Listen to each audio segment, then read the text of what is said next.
They told you to visualize it. They told you to write it down, to speak it into existence, to believe it so hard the universe would have no choice but to deliver it to your door. And you tried, didn't you? So where is it? Marcus Aurelius did not vision board his way to becoming the most powerful man in the ancient world. Epictetus did not chant his way out of slavery into wisdom. Seneca did not meditate on abundance while Rome burned around him. They manifested, but not the way you were taught. They used rules. Ancient, tested, ruthless philosophical rules. Rules that aligned their minds, governed their actions, and bent reality itself to their will. Today I am giving you all 8 of them. Stay until the end. Rule 8 is the one that makes the other 7 permanent. The impediment to action advances action. What stands in the way becomes the way. Before the rules, a single truth you must understand first. Stoic manifestation is not about attracting things to you, it is about becoming the kind of person those things naturally flow toward. The universe, and Zen agrees here, does not respond to need, it responds to alignment. Not the alignment of your vision board with your bedroom wall, the alignment of your character with your intention. Lao Tzu wrote, "When you realize there is nothing lacking, the whole world belongs to you." Lacking is a state of mind. Alignment is a state of being. These 8 rules are the bridge between the two. Let's build it. As within, so without. Always.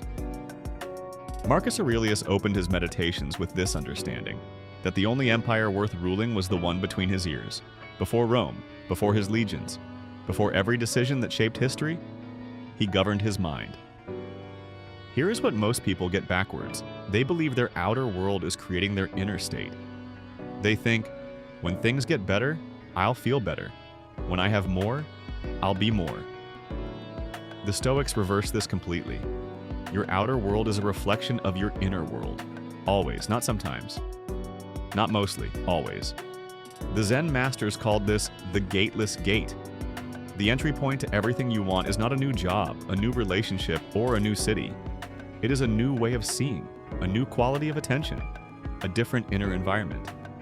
When you walk into a room at peace, you bring peace. When you walk into a room at war with yourself, you bring that too. And the world responds accordingly. The first and greatest victory is to conquer yourself. Plato. Rule 1 is simple and the most demanding thing you will ever do. Before you try to change anything outside, change the quality of your inner world. Daily, deliberately, without exception. Want less, deserve more. Receive everything. Epictetus, a man born into slavery, stripped of every external freedom, understood something about desire that most free people never learn.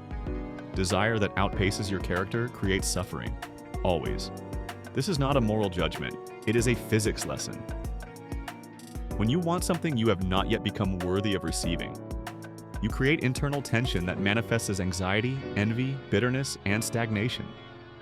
The Stoic does not kill desire, they refine it. They ask not, "What do I want?" but "Who must I become to deserve what I want?"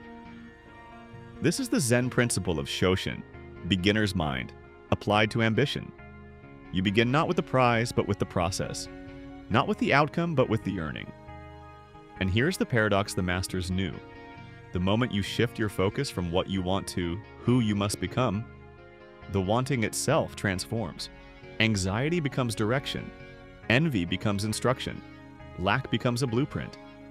He is a wise man who does not grieve for the things which he has not, but rejoices for those which he has. Epictetus. Rule 2. Stop measuring your life by what you have not yet received. Start measuring it by how much closer you are today to the person who deserves to receive it. The thing in your way is the way. Marcus Aurelius coined one of the most powerful philosophical ideas in human history. He called it, "The obstacle is the way." Not, "The obstacle must be removed." Not, "The obstacle must be endured." The obstacle is the way. In Zen, this mirrors the concept of kensho, sudden insight, which almost always arrives through difficulty, not comfort. The pressure of the obstacle is not punishment. It is the precise mechanism of your evolution. Think of the last major obstacle you faced. What did it force you to develop? What skill, what resilience, what depth of character would you not have without it? The person who cannot be stopped is not the person without obstacles. It is the person who has learned to extract fuel from every single one. Obstacles filter. They remove from your path the people and goals you were never meant to reach. They redirect you towards something truer. The Stoic does not curse the redirection. They follow it with discipline and without drama. Fire tests gold, suffering tests brave men. Seneca Rule 3. The next time you hit resistance, stop. Do not react. Ask only this: what is this obstacle preparing me for? What is it teaching me to become? Then use that answer as your next step forward.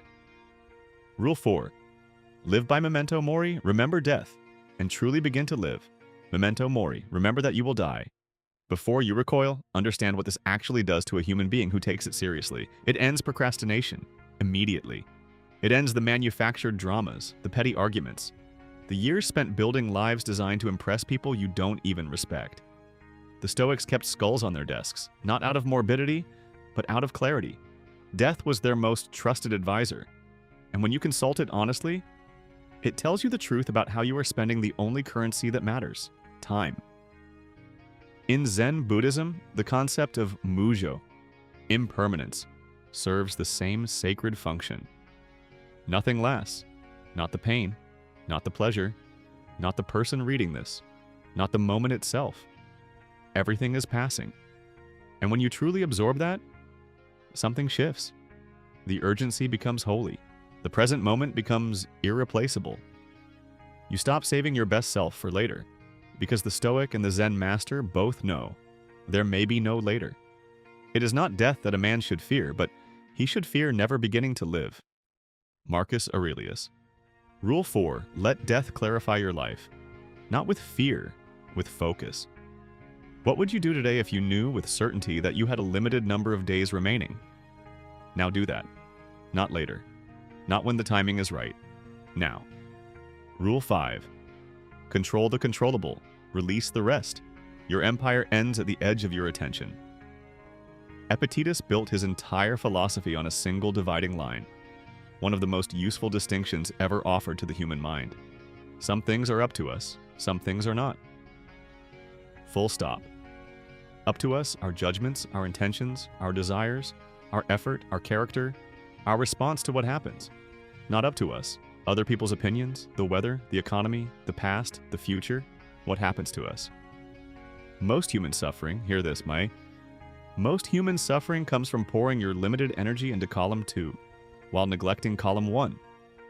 You cannot manifest what is not yours to control, but you can absolutely manifest through the one thing that is entirely yours: your focused, disciplined, daily effort on what is within your domain.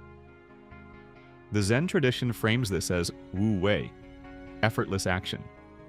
Not effortlessness in the sense of doing nothing, but in the sense of not fighting what cannot be changed. Spending zero energy arguing with reality and 100% of your energy shaping your response to it. Make the best use of what is in your power, and take the rest as it happens. Epictetus. Rule 5 is the rule that removes suffering from the equation, not by making life easier, but by making you smarter about where your energy goes. Rule 6. Act as if the world is watching. Your character is who you are when no one sees. Your reputation is who you are when everyone does. Marcus Aurelius wrote his meditations as private notes to himself. He never intended them to be published. He was not performing virtue, he was practicing it, in the silence of his own conscience. This is perhaps the most radical thing the Stoics taught. Live as if a wise observer is always watching, Sase, not to perform for them, but to hold yourself to a standard that does not bend based on who is in the room. In Zen, this is the practice of hara, acting from your center.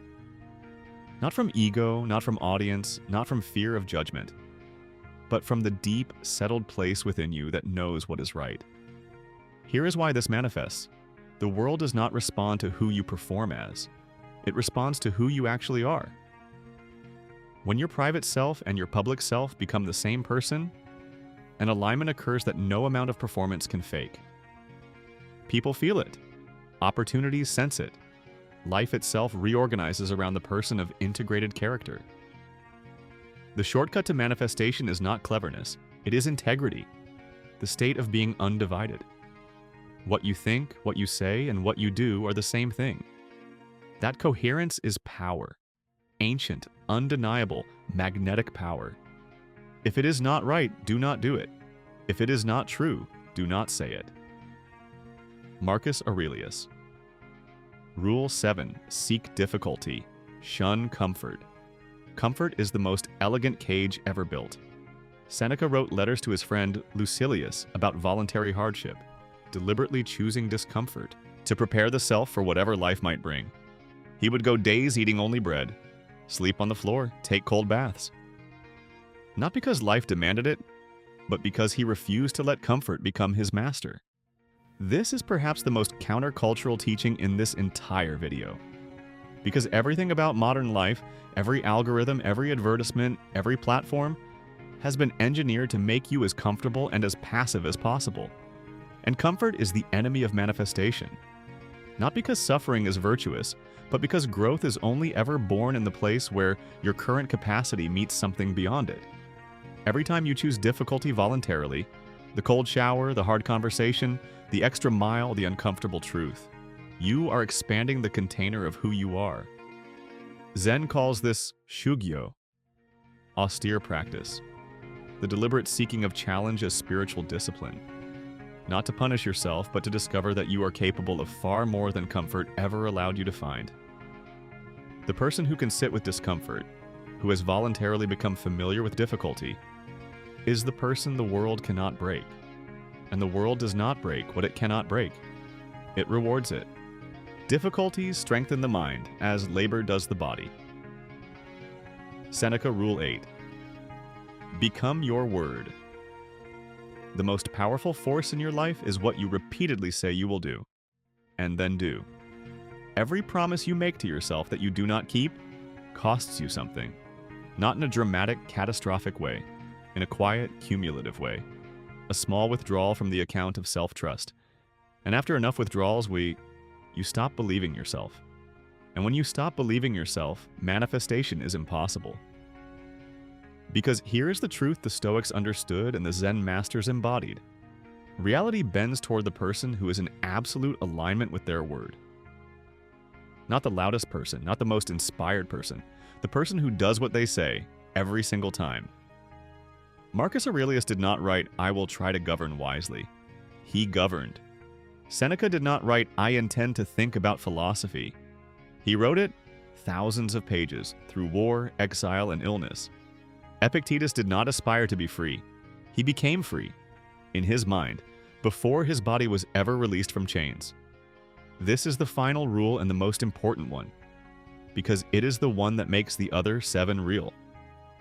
You can know all 8 of these rules and remain exactly who you are. Or you can become your word.